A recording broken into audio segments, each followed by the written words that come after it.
문대원의 위클리 매거진.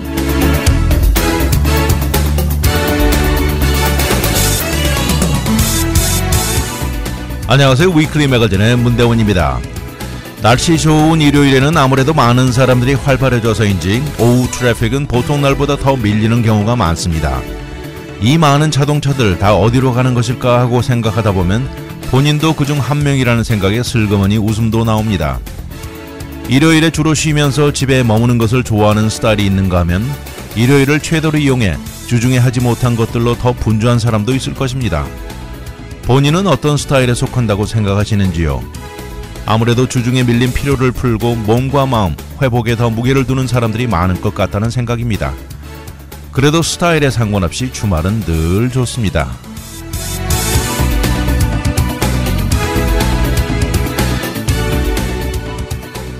오늘의 토픽은 취미생활, 물전쟁, 스키 산업의 팽창, 부모의 영향력, 그리고 나치 벙커입니다.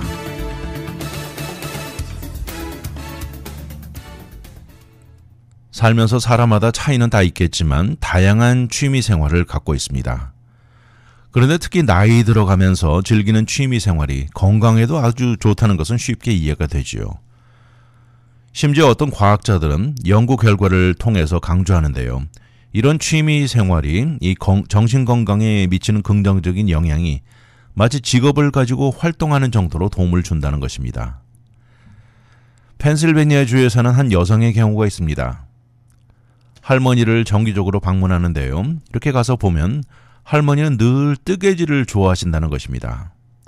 그래서 그런지 할머니 옆에는 그동안 만들어 놓으신 장갑, 담요, 스카프 등 여러 개가 차례로 놓여 있는 것입니다.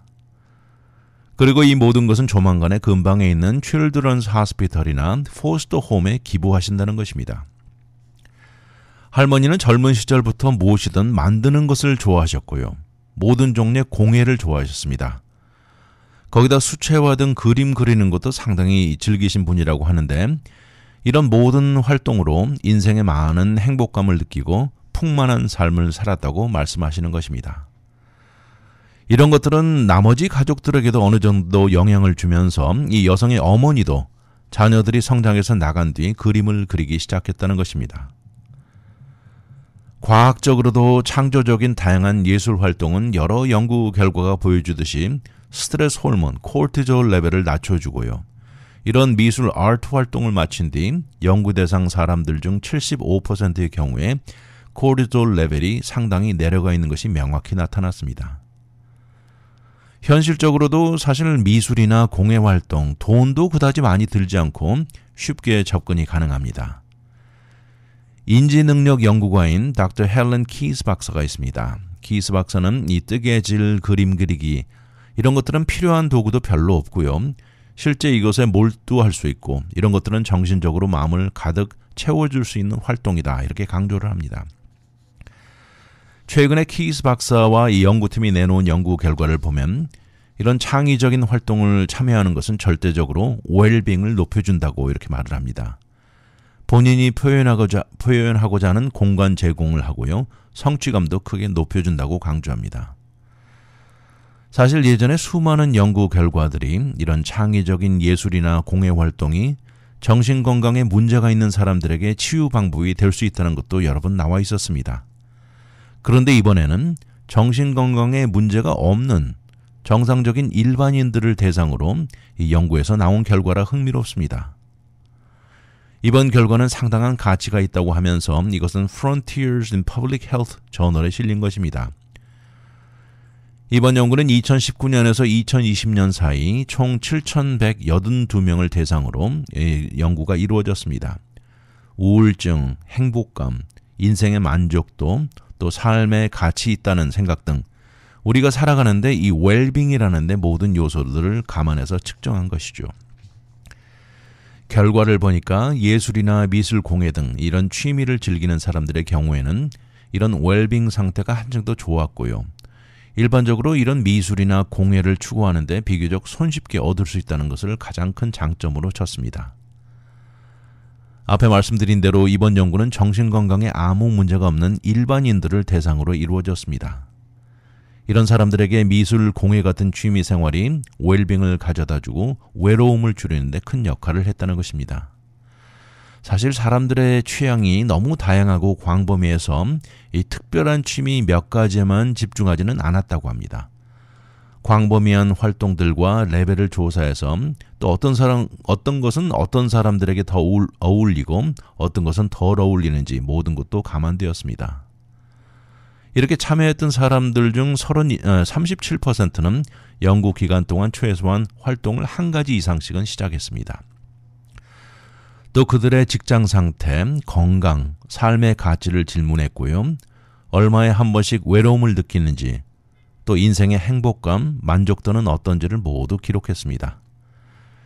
이렇게 결과를 더 세분화해서 조사해 본 결과 미술과 공예 취미를 가지고 즐기는 사람들의 경우에는 행복함이라든지 인생의 만족도, 웰빙에 대한 생각은 긍정적으로 나타났습니다. 근데 한 가지 흥미로운 것은요. 이런 활동들이 불안함이나 외로움을 줄여주지 못했다면서 이러면은 좀 더 추가의 연구가 더 필요하다는 결론을 내렸습니다. 연구팀이 내놓은 것은 이런 모든 공예적인 활동은 정신건강을 좋게 도움을 준다고 하면서 이 자신감을 높여주고요. 스트레스 레벨을 낮춰주고 또 대화 소통도 더 쉬워지고 창의력이 점점 더 좋아지게 나타난 것을 보여줬습니다. 이렇게 arts and craft라 그러죠. 미술과 공예 취미 생활은 공중보건에 커다란 긍정적인 변화를 가져온다고 강조하면서 이런 점을 고려할 때 정부기관 차원의 재정을 할애해서 이 방향의 적극적인 지원을 강조하고 있습니다. 이런 것들은 정신건강에 문제가 있는 사람들 외에도 사회적으로 봤을 때 일반인들에게도 이런 웰빙과 정신건강을 좋게 해주면서 이런 것들이 예방 차원의 처방이 되는 것을 강조하고 있습니다. 모든 사람들에게 성취감을 느끼게 해주고요. 창의를 통한 본인 마음속의 표현 방법이 된다는 것이죠. 본인 자신도 이 자기가 해놓은 작품을 보면서 이 성취감, 만족도를 느낄 수 있다는 것입니다. 그래서 전문가들이 추천하는 것들은요. 예술에 본인이 특별히 소질이 없다고 생각하지 말고 우선 그 생각부터 바꾸고 새로운 활동에 도전하는 것 절대 두려워하지 말라고 합니다. 또 같이 이런 활동을 하면서 같이 몸담고 있는 사람들과 관계를 확장해 나가고 또 어린 시절에 본인이 해보았던 작품들을 다시 만들어 보려고 합니다. 가장 저렴하게 시작할 수 있는 것은 간단한 미술 도구를 한두 개 마련해서 그림을 그려보는 것입니다. 많은 사람들이 그냥 단순히 생각하기에 그림 그리면 애들이 하는 것으로 생각하는데 그렇지만 어른들도 미술책을 만들어서 매일같이 그림을 그리는 것 누가 뭐라고 그럴 거 없다고 강조합니다. 다양한 색깔로 그림을 그리는 것 정신건강에 아주 좋습니다. 이런 미술을 통해서 본인의 잠재력, 창의력을 회복하고 인생의 진정한 의미, 목적을 되찾을 수 있다고 강조합니다. 나이 들어 미술과 공예 같은 취미생활, 우리 정신건강에 아주 긍정적인 차이를 가져온다고 강조하고 있습니다. 잠시 후 돌아오겠습니다.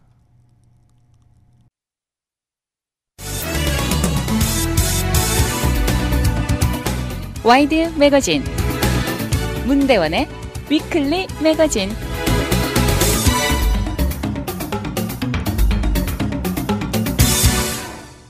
미국과 멕시코 국경 사이를 두고 긴장감이 상당히 격합니다. 이것은 불법 이민자들을 두고 문제가 아니고요. 바로 물을 두고 벌리는 신랑입니다. 80년 전에 맺은 이 조약에 따라서 미국과 멕시코는 콜로라도 강과 리오 그란데 강물을 공유해 온 것이죠.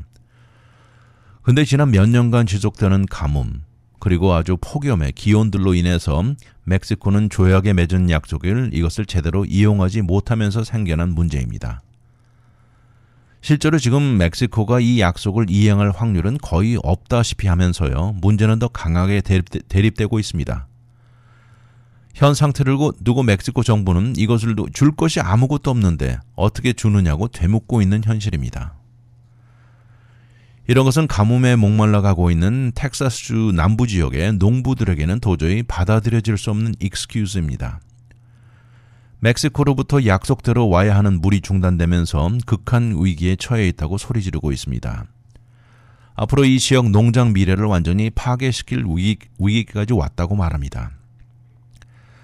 지금 단비가 내리기만 바라고 있는 현실에 점점 더 뜨거워지고 건조해지는 세상에 줄어드는 물 공급을 두고 양국 간의 투쟁은 더 심각해질 전망입니다.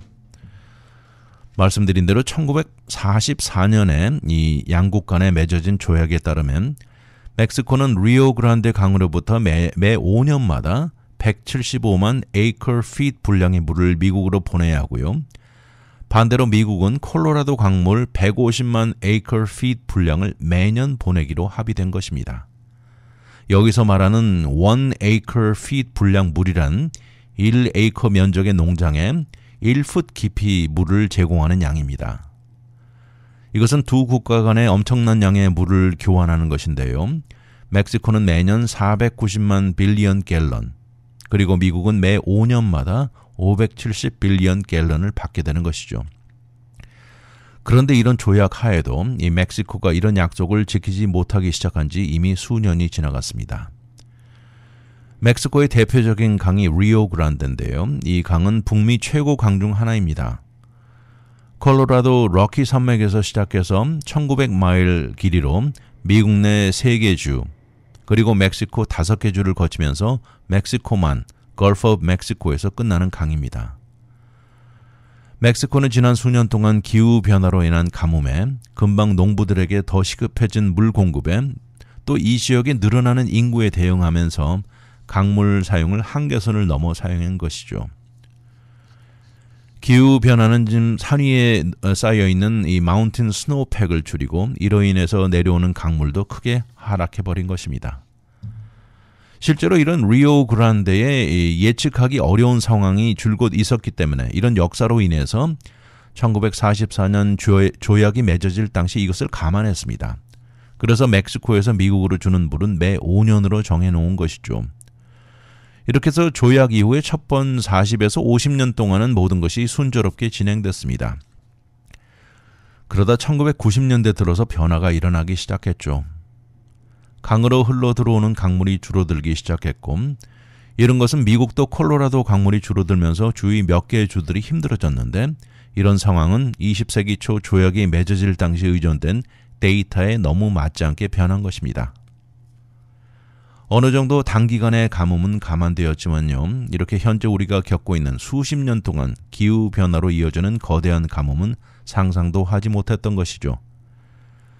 결국 멕시코는 1992년에서 2002년 사이 5년 사이클 2번을 어겼습니다. 이러면서 양국 간의 정치적 힘겨루기가 시작되었던 것이죠. 이제 또 다른 몇 개의 5년 사이클의 마감이 다가오는 현재 시점에 멕시코는 또다시 똑같은 입장에 처해 있는 것이죠. 실제로 물 문제는 예전보다 그 강도가 더 심각해진 현실입니다. 예전에 비해서 이 리오그란데 강 근방은 개발은 몇 배로 늘어났고요. 사실 이런 이유가 있습니다. 바로 1994년에 체결된 북미 자유무역이죠. 나프타로 인해서 강을 둘러싼 농장도 몇 배 늘어가고, 거기다 미국과 캐나다 시장으로 향하는 수출이 몇 배 증가하면서 이 새로이 들어선 공장의 숫자는 셀 수도 없을 정도였습니다. 자연스럽게 그 주위에 도심지가 개발되고 인구가 폭발적으로 증가했고요. 이러다 보니까 가뭄의 물 수요는 몇 배 증가하면서 멕시코 상황은 크게 달라졌죠. 이런 변화로 결국 텍사스주 히달고 카운티에서 목화와 옥수수, 소이빈을 재배하는 농부 브라이언 존스는 지난 몇 달 전 농장을 아예 닫아야만 했습니다. 멕시코에서 와야 할 물 공급이 중단되고 이어진 가뭄이 겹치면서 더 이상 옵션이 없다, 이렇게 말을 합니다. 거기다 설탕 재배는 더 큰 타격을 입을 것이라고 하는데요. 설탕 산업은 텍사스주를 영원히 떠날 것이라고 합니다. 농부들은 입을 모아서 이것을 한탄하면서 지난 50년 이곳에서 슈거 밀을 운영해온 리오그란데 밸리 슈거 그로어의 주인은 멕시코를 비난합니다. 1944년 약속을 어긴 나라라고 강조하고 있습니다. 텍사스주의 공화당 하원 의원인 모니카 델라 크루즈 의원은 멕시코의 약속 어김은 텍사스주 농장을 위협한다고 비난하면서 이 의원 역시 멕시코 비난의 입장은 똑같습니다. 이렇게 물 공급의 피해, 이 부족한 피해는 미국만이 아닙니다. 국경 남쪽 멕시코도 고통을 면치 못하고 있는데요. 이 수도인 멕시코시티를 비롯해서 멕시코 전국 내 가뭄으로 90%의 국민이 이것을 겪고 있습니다. 상황은 미국 국경과 근접한 멕시코 북부에 가장 심각합니다. 치와와주 전체는 지난 2월부터 심각한 가뭄을 호소하고 있습니다. 80년 전 이루어진 이 조약은 서로를 깊이 신뢰하면서 이루어진 결과인데요. 이로 인해서 다양한 산업이 개발되고 농장도 활발하게 성장하고 새로운 타운이 형성되는 결과를 기대했고 이루어져 왔습니다. 그런데 이런 신뢰가 한번 이루어지고 나면 큰 변화가 일어난다는 것은 상당히 어렵고 아픈 결과를 가져올 확률이 높다고, 이것은 바로 애리조나 스테이트 유니버시티의 이런 물 전문 센터의 세라 포로 디렉터가 말하는 것입니다. 포로 씨는 말하기에 현 상황의 새로운 조약의 흥정은 불가능할 것이다 이렇게 말을 하면서요. 그 대신 어느 정도 현재 상황을 고려해서 적절한 modification이 절실하다는 입장을 내놓고 있습니다. 당장 단기간에 없는 물을 만들어낼 수는 없고요. 그렇지만 그 대신 장기적인 관점에 한층 더 가뭄에 대응하는 방법을 고려하고 물을 절약할 수 있는 다양한 정책들이 절실하다는 지적을 하고 있습니다. 이렇게 물 공유를 놓고 현 기후변화에 맞추어서 양국 간의 변화된 합의도 중요할 것이라는 지적입니다. 현재 이런 물 전쟁, 아무리 전쟁이라고 불러도 양국 간에 결코 이기는 측은 없을 것이라고, 승자가 있을 수 없는 상황이라는 것은 전문가들의 일치되는 입장입니다. 잠시 후 돌아오겠습니다. 오늘의 미국, 안 봐도 눈에 환합니다. 와이드 매거진 문대원의 위클리 매거진.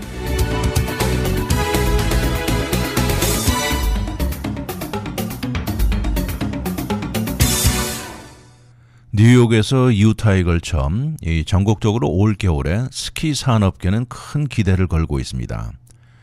이러면서 엄청난 팽창이 이루어지고 있다고 하는데요. 이렇게 스키어들이 타고 내려오는 이 런의 숫자도 크게 늘리고 또 올라가는 리프트의 속도를 빨리 변화시키면서 최고 서비스를 추구하고 있는 현실입니다. 스키를 타는 사람들이나 스노보드를 즐기는 사람들은 전국적으로 많은 스키 리조트에서 상당수의 새로운 변화를 만끽할 것입니다. 그중 가장 많이 느낄 것은 한층 더 빠르고 안전막이 쉴드를 갖춘 이 체어 리프트가 대표적이라고 하는데요. 거기다 모든 능력 레벨에 적합한 이 내려오는 다양한 런의 숫자도 크게 늘어날 것입니다. 이렇게 스키 산업은 지난 몇 년간 엄청난 붐을 맞이하고 있습니다. 2022년에서 2023년 시즌 동안 전국적으로 440개가 넘는 스키 리조트에 6,540만 명 이상이 방문했습니다. 작년 스키 시즌은 1978년 이런 데이터가 기록된 이후에 5번째 많은 스키장을 찾은 방문 기록을 세운 것입니다. 이렇게 증가된 스키어들 숫자에 맞추기 위해서 스키 리조트들은 앞뒤를 다투면서 수천만 달러를 쏟아붓고 있고요. 이러면서 한층 더 빠르게 올라가는 시간을 줄이고 이 리프트를 타려고 대기하는 시간도 크게 줄이고 다양한 트레일로 들어가는 방법도 손쉽게 만들고 스키 면적을 크게 넓히고 또 한 곳에 많은 스키어들이 몰려있지 않고 골고루 퍼지게 할 수 있는 방법들도 동원하고 있습니다. 한마디로 말해서 줄 서서 있는 시간을 줄이고요. 산에 더 많은 런을 미끄러져 타고 내려오면서 즐기게 만든다는 것이죠. 200군데가 넘는 스키 리조트에서 스키를 탈 수 있는 이 인디 패스의 매니징 디렉터인 에릭 모겐슨 씨가 말합니다. 모겐슨 씨 말에 의하면 모든 스키 리조트들이 그들이 소화할 수 있는 최고 캐패시티를 두고 고민한다고 말을 하면서 이런 이유로 많은 리조트들은 이런 문제를 해결하기 위해서 엄청난 재정 투자를 받고 있다고 말합니다. 이런 추세는 널리 알려진 이 유명한 최대 규모 스키장들도 그렇지만 이 작은 규모 스키 리조트들도 마찬가지라는 것입니다. 모두들 장비를 업그레이드하고요. 올 겨울 시즌에 새로운 런을 추가하는 데 총력을 기울이고 있다는 것입니다. 이런데 대표적인 스키 리조트 중에 한 곳이 바로 유타주의 디어 밸리를 들 수 있죠. 디어 밸리의 이스트 빌리지 확장이 기대된다고 말을 하는데요. 들리는 소문에 의하면 새로 스키가 가능한 3,700에이커의 면적이 늘어날 것이고 그런데 이것은 한 가지 조건은 스노우보딩은 허용되지 않는 면적이라고 합니다. 이 면적에는 총 새로운 16개의 리프트가 들어서고 정상에서 서밋 데이 라지까지 130개 런이 추가된다는 것입니다. 그리고 이어서 다양한 식당들과 아이스스케이트를 탈 수 있는 링크 그리고 호텔들도 들어선다는 것이죠. 이렇게 늘어난 첫 번째 페이즈 오프닝은 다가오는 12월부터 3개의 추가 리프트와 19개 스키 런, 또 500개 파킹장이 새로 생겨납니다. 그리고 내년 들어서는 두 번째 페이즈가 가능한데 그때는 이 6개의 리프트가 추가되고 100개의 새로운 런, 그리고 700개의 파킹 랏이 마련됩니다. 그런가 하면 콜로라도주의 스팀보트 스키 리조트는 이것도 3개의 단계, 페이즈로 이루어질 텐데 첫 번째 페이즈가 올 시즌에 데뷔합니다. 이 계획은 수년에 걸쳐 일어날 것인데 확장이 이루어지는데 총 2억 달러가 투자되었다고 합니다.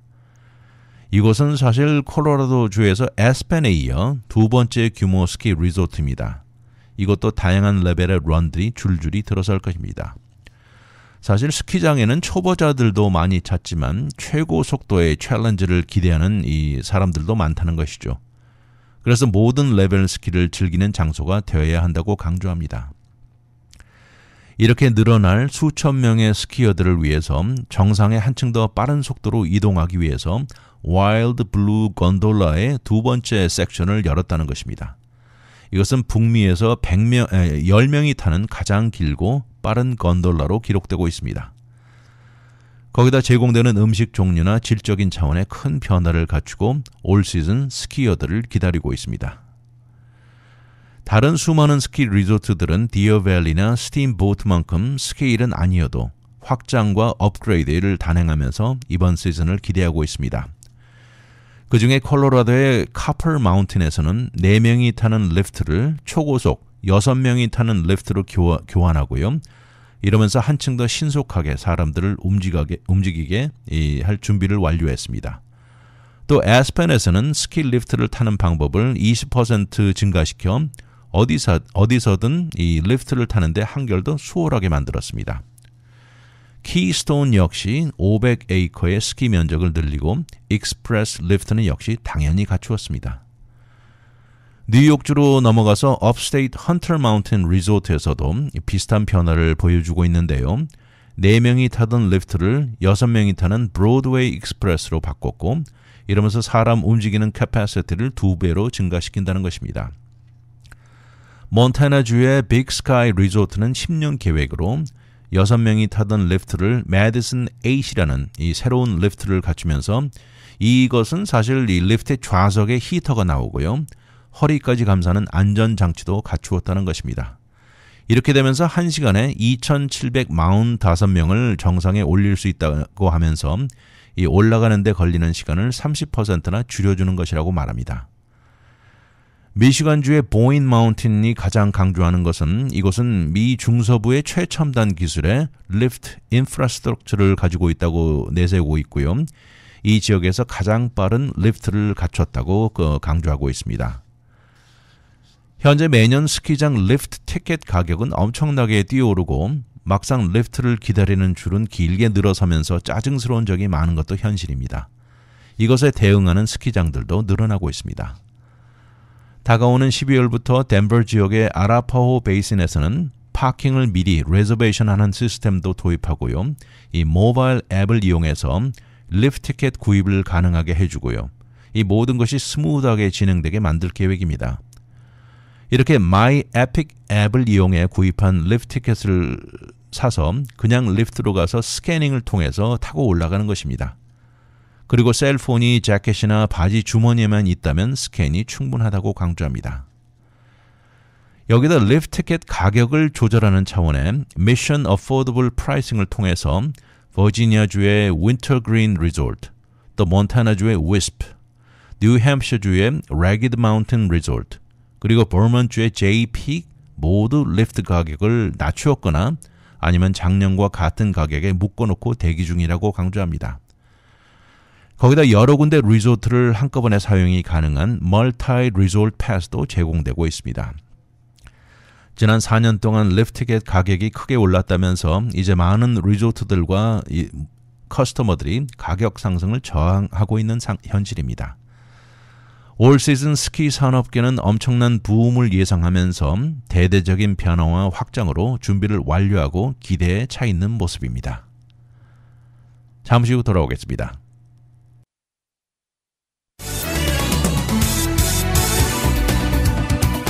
와이드 매거진 문대원의 위클리 매거진.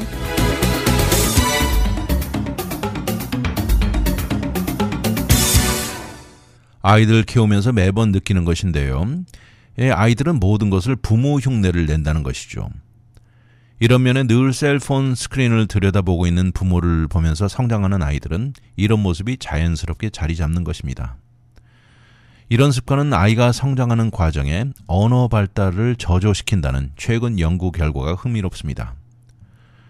이렇게 스마트폰 스크린에 많은 시간을 들이는 부모에게서 성장한 어린이 경우 언어 문법이나 어휘 능력에서 한층 낮은 점수를 기록했다는 것입니다.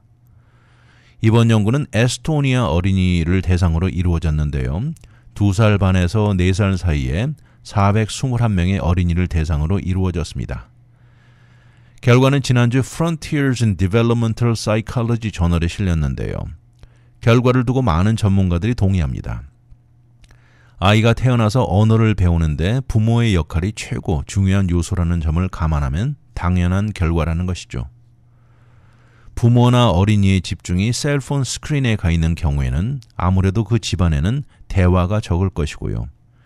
이러면서 읽고 배움이 한층 더 적을 것이고 이러다 보니까 문법과 어휘 실력 점수가 낮게 나오는 이유는 충분합니다. 거기다 부모와 어린이가 함께 같은 스크린을 볼 경우도 연구 결과에 의하면 언어 습득에 전혀 도움이 되지 않는다는 것이죠. 이것이야말로 어린이들이 스크린을 통해 배움이란 없다는 이전에 나와 있는 많은 연구 결과를 뒷받침하는 것입니다. 생후 24에서 30개월 되는 어린이들이 이 실제 목소리를 통해 이루어지는 대화나 비디오 챗에서 새로운 단어를 배운다고 나와 있습니다. 그러나 단순히 비디오를 보면서는 이루어지지 않는다는 것이죠. 이때 당시 연구의 초점은 단순히 어린이가 스크린에 보내는 시간에서 부모와 가족 전체의 스크린 습관이 어린이에게 미치는 역할로 전환되면서 엄마와 아빠의 습관이 어린이에게 어떤 영향을 미치는지 알아보게 변한 것입니다. 결국 결론을 보면요. 가족 전체 이런 스크린 습관을 조절하는 차원과 접근이 아주 중요하다는 것입니다. 지난 팬데믹이 가져다 준 또 다른 부정적인 여파는 2019년 데이터에 의존해 분석해 보니까 팬데믹 기간 중에 어린이들은 온라인 수업에 또 많은 부모님들이 재택근무가 늘어나면서 아이들이 스크린에 보내는 시간이 길어질 수밖에 없었죠. 어떤 가정의 경우에는 온 집안 식구들이 하루 종일 셀폰에 매달려 보내는 경우가 많았는데요. 이런 대부분의 경우에는 언제 셀폰을 내려놓을지, 하루 몇 시간 제한을 두는지 이런 집안의 적절한 테두리를 정해놓지 않아 그렇다는 지적이 많습니다. 거기다 셀폰은요, 식구들 간에 스트레스를 받거나 서로 간의 이견으로 다툼이 있었을 때 스크린을 들여다보고 있으면 서로를 피하는 가장 좋은 도구로 자리 잡았죠. 또 아이가 말썽 피우고 소란스러운 상황에서 가장 손쉽게 조용하게 만드는 방법으로 등장하게 된 것입니다. 미국 소아과 협회는 그들의 웹사이트를 통해서 스크린을 사용하는 방법 아니고 그 방법 없이 각각 나이에 맞게 아이를 어떻게 진정시키는지 그 방법을 올려놓았습니다. 그 중에 한 예가 부모가 먼저 진정하고 아이의 감정을 이해해주고 진정시키는 데 도움을 주는 방법들이 나와 있는 것이죠. 이번 연구팀이 추천하는 것은 아이들과 함께 있는 시간 동안 너무 많은 시간을 셀폰 스크린에 보내지 말라는 것입니다. 하루 종일 생활하다 보면 셀폰이 늘 필요한 것은 아니라고 강조합니다. 이런 것을 행동에 옮기는데 처음에 힘들 때 작게 시작을 하라고 합니다. 하루에 15분 정도 셀폰을 아예 멀리하고 아이와 시간을 보내는 것이죠. 이것이 얼마 되지 않는데 하는 생각이 들지 모르지만 그래도 아이에게 이것은 좋은 모델이 될 수 있다고 강조합니다. 그러면서 이 시간 동안 아이와 갖는 소중한 시간이 되고 특별한 대화가 아니더라도 하루 있었던 일, 또 학교 친구 등에 대해서 서로 나누는 시간이야말로 가장 값진 교육이 될 것입니다. 그러나 정말 꼭 셀폰으로 일을 해야 한다면 아이를 돌볼 수 있는 다른 사람을 찾아서 대체해 놓으라고 합니다. 이럴 때 주로 다른 가족 멤버들을 말하는 것인데 그 시간에 셀폰이 아니고 가족 멤버나 케어기버가 그렇게 시간을 같이 보내주는 것이 중요합니다. 그리고 일을 다 마치고 나면 셀폰은 아예 멀리하고 다시 아이와 얼굴을 맞대고 시간을 갖는 것이죠. 이 분야 전문가인 로렌 테텐바움 씨가 있는데요. 로렌 씨는 부모들에게서 각자 본인들의 셀폰 습관을 재분석해 보는 것을 추천합니다. 실제 우리가 이렇게 셀폰을 하루 종일 들고 생활하지만 셀폰에 들어오는 모든 것이 그 자리에서 즉각 답을 해야 하는 것은 몇 개 되지 않는다고 강조합니다. 요새 우리 생활하는 것을 뒤돌아보시면 모든 것이 급하고 무엇이든 받으면 즉각 반응해야 할 것 같은 세상에 우리는 살고 있습니다. 그렇지만 실질적으로 거의 대부분이 급한 것이 아니라는 지적을 하고 있죠. 모든 것이 당장 답해야 한다는 다급한 마음에서 멀어져야 한다고 강조합니다. 마치 셀폰을 확인하지 않으면 죄책감마저 생긴다는 사람이 있으면서 그 대신 이런 것들은 그 가족들과의 소중한 시간을 희생하는 것이라고 강조합니다. 그러나 살다 보면 생각지 않게 많은 시간을 스크린에서 보낼 수도 있지요. 그렇다면 절대 늦은 봄은 없다면서 다 마친 뒤 셀폰을 내려놓고 아이와 함께 책을 같이 읽는다든지 함께하는 시간을 늘리고 저녁을 먹는 디너 테이블에서는 절대 셀폰은 만지지도 말 것을 추천합니다. 전문가들이 말합니다. 어느 누구고 이 세상에 완벽한 부모는 없다면서 소중한 아이의 좋은 성장과 발달을 위해서라면 이런 종류의 정보에 귀를 기울이는 자체부터 이미 올바른 방향으로 가고 있다고 강조합니다. 또 다른 많은 연구 결과를 보아도 부모와 많은 시간을 셀폰에 보내는 경우 아이도 똑같이 셀폰에 할애하는 비중이 높아질 가능성이 높다고 나와 있습니다. 이러면서 이렇게 성장한 아이들은 언어 발달이나 어휘 능력에 한층 뒤처지는 결과를 가져올 가능성이 높다는 것이죠. 한 가지 다행인 것은 셀폰 사용을 적절하게 조절하고 가족, 특히 아이들과 함께하는 시간과 종류들을 다양화한다면 이런 것으로 인해 부정적인 영향을 한층 더 멀리할 수 있다는 방법이 있다는 것입니다. 잠시 후 돌아오겠습니다.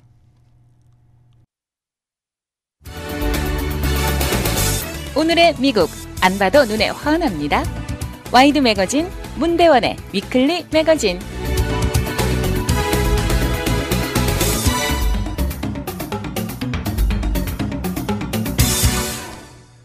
높이 58m, 이태리 피사의 탑보다 조금 더 높지만 구조 자체는 몇 배 더 튼튼하게 지어진 건물이 있습니다. 바로 독일 함부르크에 위치한 전 나치의 세인폴리 벙커입니다. 이곳은 80여 년 전 독일 나치의 최고를 자랑하던 벙커였죠. 히틀러 나치 시절 수많은 노동자들이 강제 동원되어서 지어졌는데요. 당시 어두운 나치의 현실을 반영하는 모습입니다. 엄청나게 두꺼운 콘크리트로 지어진 어두운 역사의 건물이 놀랍게 새로 태어났습니다. 이런 역사를 가진 함부르크의 나치 벙커는 이제 그 안에 2개의 식당이 있고요. 5층짜리 하드락 호텔이 있고 그리고 피라미드 모양으로 지어진 지붕 루프탑 바 그리고 콘크리트의 모습이 거의 보이지 않을 정도로 초록색으로 가득 찬 정원으로 둘러싸인 곳으로 탈바꿈했습니다. 공식 이름이 River by Hard Rock이라고 정해졌는데요. 사실 함부르크는 음악의 역사가 이루어진 곳이죠. 1960년대 비틀즈가 그들의 커리어가 시작된 곳이기도 합니다. 이제 이곳을 돌아가면서 상당히 스타일 좋은 커피숍들이 많고요. 빈티지 스토어들, 그리고 인기 많은 나이트클럽들이 줄지어 있는 장소로 변한 것입니다. 이 호텔 안의 숙박료는 $200 정도 클래식 룸이 있고요. 시티 뷰가 다 보이는 스윗의 경우 $300 조금 넘어가는 정도입니다. 호텔은 최신식 기술을 모두 도입하면서 디지털 체크인에 모든 스마트 테크놀로지를 갖추고 있습니다. 벙커 내 모든 시설과 장소들을 즐기는데 호텔 게스트가 아니어도 가능합니다. 이 중에 식당 중 한 곳은 캐로 앤 폴이라고 독일 TV에서 유명한 셰프인 프랭크 로즌이 운영하고 있고요. 빌딩 1층에서 3층까지 걸쳐 있습니다.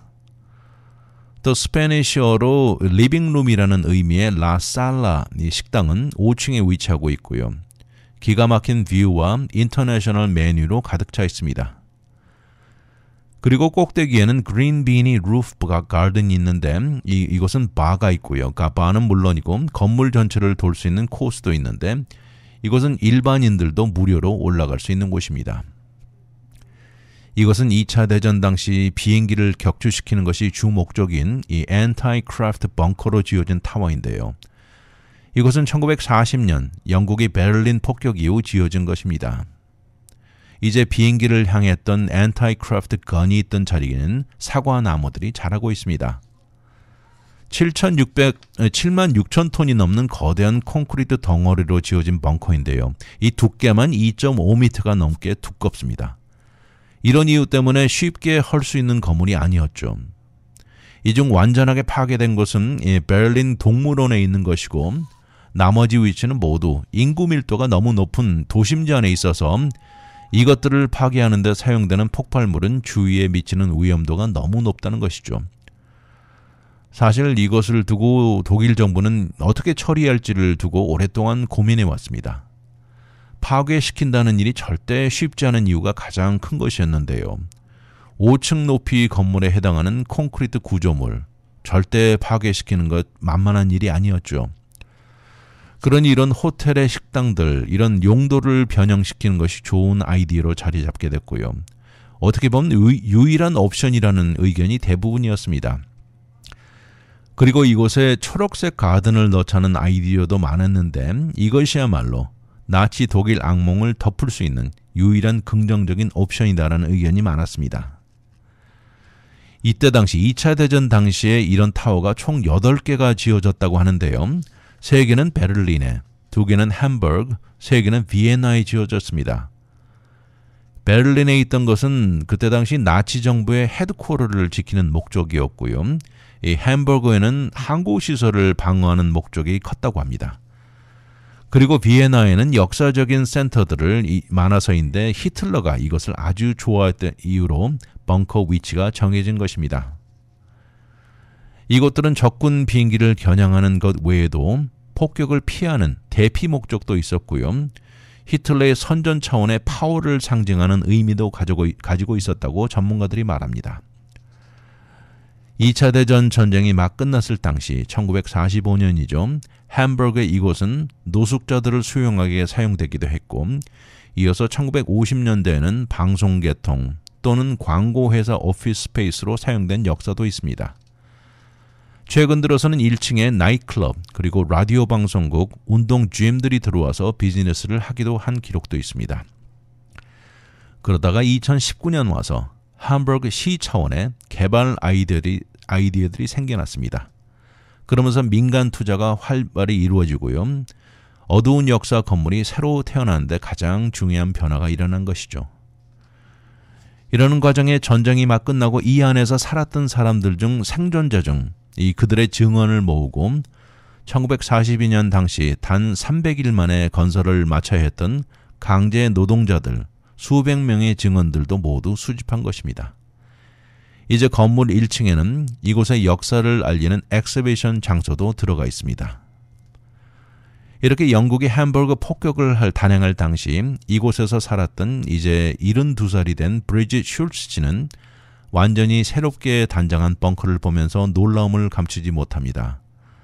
역사가 사라지지 않고 유지되는 것이 너무나 소중하다고 말을 하면서 너무나 아름다운 식당에 정원들, 나무들이 평화스럽다고 말을 합니다. 이곳은 오픈하고 나서 첫 달 동안에만 1000명 이상이 방문했습니다.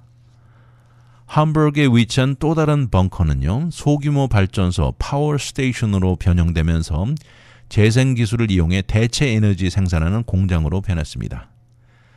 베를린의 두 군데 벙커인 프레드릭 샤인과 험볼타인은 시정부가 관리하는 공원 안에 인공 언덕 그 안에 덮여서 파묻혔다는 것입니다.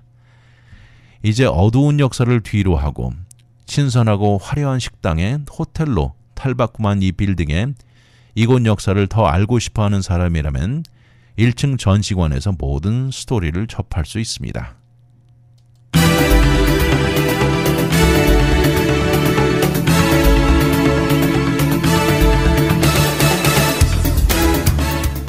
세계 2차 대전의 어두운 역사가 21세기에 완전히 새로운 존재로 다시 태어났습니다. 엄청난 양의 콘크리트로 벽 두께만 2.5m가 되면서 완전히 파괴시키는 옵션은 절대 쉬운 것이 아니었습니다. 그 대신 최첨단 기술과 신세대 취향에 어울리는 호텔과 다양한 식당들이 들어서면서 함버그 명소에 될 전망도 기대됩니다. 아돌프 히틀러의 나치 독재는 20세기 인류 역사의 최악으로 기록되었습니다. 폴란드를 침공하면서 시작되어 전 유럽을 악몽으로 몰아넣었던 히틀러와 피비린내 나는 태평양 전쟁에 결국 원자폭탄까지 동원되면서 일본이 항복하고 세계 2차 대전이 끝난 것도 거의 80년이 되어갑니다. 나치 벙커가 새롭게 태어나듯이 지금 지구상 진행되고 있는 모든 전쟁들이 하루빨리 종료되기를 희망하는 마음입니다. 위클리 매거진은 인터넷을 통해 다시 들을 수 있습니다. radiokorea.com에 들어와 다시 듣기를 누르시고 편안한 시간에 들으십시오. 또한 위클리 매거진을 유튜브에 들어와 RKTV 1540을 통해서도 들을 수 있습니다. 지금까지 위클리 매거진 진행의 문대원이었습니다. 감사합니다.